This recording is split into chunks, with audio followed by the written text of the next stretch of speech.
ওয়ালাইকুম সবাই কেমন আছেন? আশা করি ভালো আছেন।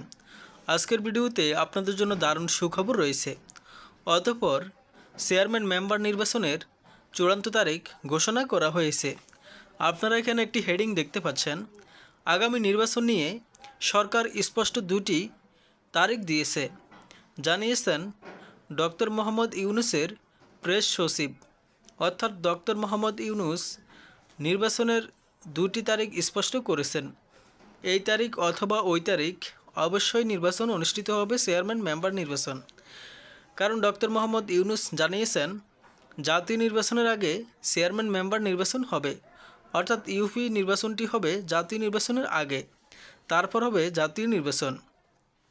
সেজন্য আগে জাতীয় নির্বাচনের তারিখ ঘোষণা করছে, তারপর জাতীয় নির্বাচনের তারিখ ঘোষণা করা হবে। মূলত 5ই আগস্টের পর অনেক চেয়ারম্যান মেম্বার কার্যালয়ে যাচ্ছেন না। কেউ বা বিভিন্ন দেশে পালিয়ে গেছেন, কেউ বা সিলেটের বর্ডার দিয়ে ভারতে চলে গেছেন, কেউ বা দেশে আছেন আত্মগোপনে, কারো নামে মামলা হয়েছে। সেজন্য তারা চেয়ারম্যান কার্যালয়ে যাচ্ছেন না। চেয়ারম্যান কার্যালয়ে না যাওয়ার কারণে সেখানে নাগরিকগণ সেবা থেকে সেবা পাচ্ছে না, সেবা বিঘ্নিত হচ্ছে। সেজন্য ডক্টর মোহাম্মদ ইউনূস ভাবল দ্রুত একটি চেয়ারম্যান মেম্বার নির্বাচন দেওয়ার জন্য। আর এই চেয়ারম্যান মেম্বার নির্বাচন করতে হলে আপনাকে অবশ্যই বিএ পাস হতে হবে, অর্থাৎ ডিগ্রি পাস আপনি থাকতে হবে। ডিগ্রি পাস ছাড়া আপনি চেয়ারম্যান হতে পারবেন না। সেজন্য যারা শিক্ষিত আছেন, এবং শুধু শিক্ষিত হলে হবে না, উচ্চশিক্ষিত যারা আছেন তারা মূলত চেয়ারম্যান হতে পারবেন। এর বাইরে অশিক্ষিত স্বল্প শিক্ষিত কেউ চাইলেও চেয়ারম্যান হতে পারবেন না। আর ডক্টর মোহাম্মদ ইউনূস কিছু সংস্কার করে তারপর চেয়ারম্যান মেম্বার নির্বাচন দিবে। প্রথম সংস্কার হচ্ছে শিক্ষা। শিক্ষা অবশ্যই উচ্চশিক্ষিত হতে হবে, না হয় চেয়ারম্যান হতে পারবে না। উচ্চশিক্ষিত যারা আছে তাদের মধ্যে প্রতিযোগিতা হবে, তারাই চেয়ারম্যান নির্বাচিত হবে। আরেকটি সংস্কার হচ্ছে সরাসরি জনগণ ভোট দিবে না, চেয়ারম্যানদেরকে ভোট দিবে মেম্বাররা।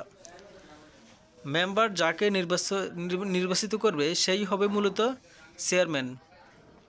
অর্থাৎ জনগণের ভোটে চেয়ারম্যান নির্বাচিত হবে না, চেয়ারম্যান নির্বাচিত হবে মূলত মেম্বারদের ভোটে। সবচেয়ে বেশি সংখ্যক মেম্বার যাকে নির্বাচিত করবেন তিনি হবেন চেয়ারম্যান। এটি মূলত ভালো লাগেনি, কারণ অনেক চেয়ারম্যান টাকা খেয়ে চেয়ারম্যানদেরকে ভোট দিয়ে দিবেন, ভোট দিয়ে নির্বাচিত করবেন।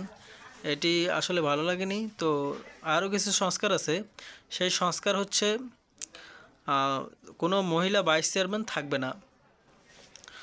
তারপর আরও কিছু সংস্কার আছে, সেগুলো হচ্ছে নির্বাচনের খরচ কমিয়ে আনা হবে এবং নির্বাচনটি হবে খুব দ্রুত সময়ে।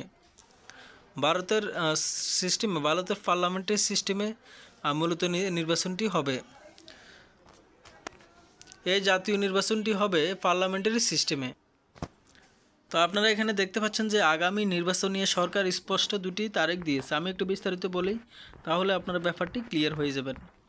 অন্তর্বর্তীকালীন সরকার আগামী জাতীয় সংসদ নির্বাচনের জন্য স্পষ্ট দুটি তারিখ দিয়েছে বলে জানিয়েছেন প্রধান উপদেষ্টার প্রেস সচিব শফিকুল আলম। তিনি বলেন, সরকারের অবস্থান স্পষ্ট, মধ্য ফেব্রুয়ারিতে সব সংস্কার কমিশনের রিপোর্ট চূড়ান্ত করতে হবে। অর্থাৎ ফেব্রুয়ারি মাসে সব সংস্কারের কমিশনের রিপোর্ট ডক্টর ইউনূসকে দিতে হবে, তারপরেই সংস্কারের কাজ শুরু হবে। যদি ন্যূনতম সংস্কার হয় তাহলে আগামী ডিসেম্বরের মধ্যে নির্বাচন হবে।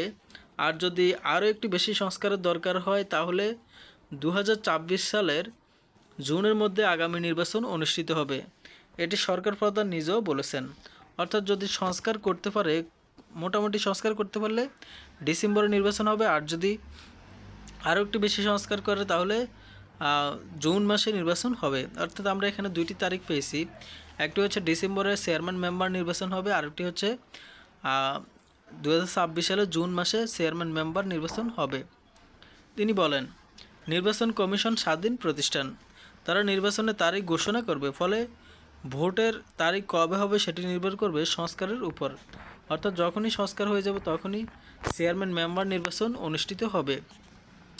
আর এই চেয়ারম্যান মেম্বার কেউ অশিক্ষিত স্বল্প শিক্ষিত কেউ হতে পারবে না। আপনারা কমেন্ট বক্সে জানিয়ে দিন চেয়ারম্যান মেম্বারে নির্বাচিত হতে হলে কতটুকু শিক্ষাগত যোগ্যতা দরকার, আপনারা কমেন্ট বক্সে জানিয়ে দিন। তো মূলত সরকার প্যানেল চেয়ারম্যান দিয়েছিল চেয়ারম্যান কার্যালয়গুলোতে, কিন্তু প্যানেল চেয়ারম্যান তারা পারতেছেন না, তাদেরও একটি দায়িত্ব আছেন। তো সেজন্য মূলত তারা সেদিকে দায়িত্ব নিতে পারতেছেন না, চেয়ারম্যান কার্যালয় ঠিকমতো সময় দিতে পারতেছেন না। সেজন্য ডক্টর মোহাম্মদ ইউনূস ভাবল যে দ্রুত একটি নির্বাচন দেওয়ার জন্য। এছাড়া গ্রামে চুরি ডাকাতি বেড়ে গেছে, সেই কথা ভেবে মূলত ডক্টর মোহাম্মদ ইউনূস দ্রুত চেয়ারম্যান মেম্বার নির্বাচন দিবে, যেন চেয়ারম্যান মেম্বার নির্বাচন করে তারা নির্বাচিত হয়ে সরকারকে সহযোগিতা করতে পারে। এছাড়া জাতীয় নির্বাচনের আগেই চেয়ারম্যান মেম্বার নির্বাচন হবে, কারণ চেয়ারম্যান মেম্বার নির্বাচন দিয়ে সরকার টেস্ট করবে যে আসলে একটি সুষ্ঠু ভোট হয় কি না, সেজন্য সরকার টেস্ট করবে। আরেকটি হচ্ছে চেয়ারম্যান মেম্বার নির্বাচন করে চেয়ারম্যান মেম্বারদের নির্বাচিত করে সরকার একটু শক্তিশালী হবে, তাহলে স্থানীয় পর্যায়ে শক্তিশালী হলে সরকার জাতীয় নির্বাচনের দিকে যাবে। তো মূলত বেশ কিছু সংস্কার আছে, এখনও সংস্কার বাকি আছে, সেজন্য ডক্টর মোহাম্মদ ইউনূস নির্বাচনের তারিখ ঘোষণা করে না। যখনই ডক্টর মোহাম্মদ ইউনূস দেখবে যে সংস্কারগুলো করা হয়েছে, সংস্কার হয়ে গেলে তিনি নির্বাচনের তারিখ ঘোষণা করবেন। তো মূলত অনেক চেয়ারম্যান মেম্বারের নামে মামলা হয়েছে দেশে, অনেকে আত্মগোপনে আছেন, সেজন্য চেয়ারম্যান কার্যালয়গুলো খালি পড়ে আছে। সেজন্য ডক্টর মোহাম্মদ ইউনূস দ্রুত একটি নির্বাচন করতে চায়। সেই নির্বাচনটি হবে ডিসেম্বরের এই আগামী ডিসেম্বর অথবা 2026 সালের জুন মাসে হওয়ার সম্ভাবনা আছে, এরকম জানিয়েছেন ডক্টর মোহাম্মদ ইউনূস। এছাড়া যারা চেয়ারম্যান মেম্বার হবেন আশা করেছেন যে বিএনপি জামাতের পক্ষ থেকে, কিন্তু শিক্ষা নাই, তারা আসলে বর্তমানে চাইলেও কেউ চেয়ারম্যান হতে পারবেন না, কারণ আপনাকে অবশ্যই ডিগ্রি অথবা বিএ পাস হতে হবে। এর নিচে আপনি যদি শিক্ষাগত যোগ্যতা থাকে তাহলে আপনি চেয়ারম্যান হতে পারবেন না। তো মূলত ডক্টর মোহাম্মদ ইউনূস উচ্চশিক্ষিত যেন যারা আছে সমাজে তারা যেন আসতে পারেন, সেজন্য ডক্টর মোহাম্মদ ইউনূস ভাবলো যে বিএ পাস অথবা ডিগ্রি পাস যোগ্যতা থাকা দরকার। অনেক ক্ষেত্রে দেখা গেছে যে অশিক্ষিত লোক অনেক জায়গায় চেয়ারম্যান হয়েছেন, তখন কোনো মাস্টার্স পাস একটি ছেলে কাগজপত্রের জন্য একজন অশিক্ষিত চেয়ারম্যানের কাছে যান, আসলে ব্যাপারটি খারাপ দেখা যায়। সেজন্য ডক্টর মোহাম্মদ ইউনূস ভাবলো যে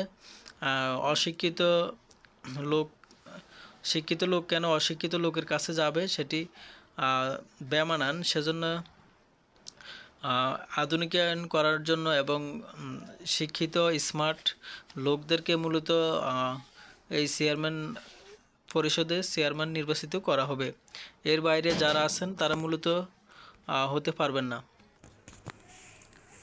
তো আরও কিছু সংস্কার আনা হয়েছে, সেটা হচ্ছে গত নির্বাচনে 23,000 কোটি টাকা খরচ হয়েছিল এবং লোক লেগেছিল 19 থেকে 20 লাখ লোক, আর সময় লেগেছিল 225 দিন। কিন্তু বর্তমানে পার্লামেন্টারি সিস্টেমে নির্বাচন হবে, সেই পার্লামেন্টারি সিস্টেমে খরচ নেমে আসবে 600 কোটি টাকার মতো, আর লোক লাগবে 8 লাখ, সময় লাগবে মাত্র 45 দিন। তো এটি দেখতে পাচ্ছেন যে আসলে ভালো একটি সংস্কার নিয়ে এসেছে ডক্টর মোহাম্মদ ইউনূস। আজকের ভিডিও পর্যন্তই, আমার চ্যানেলটি সাবস্ক্রাইব করে রাখুন।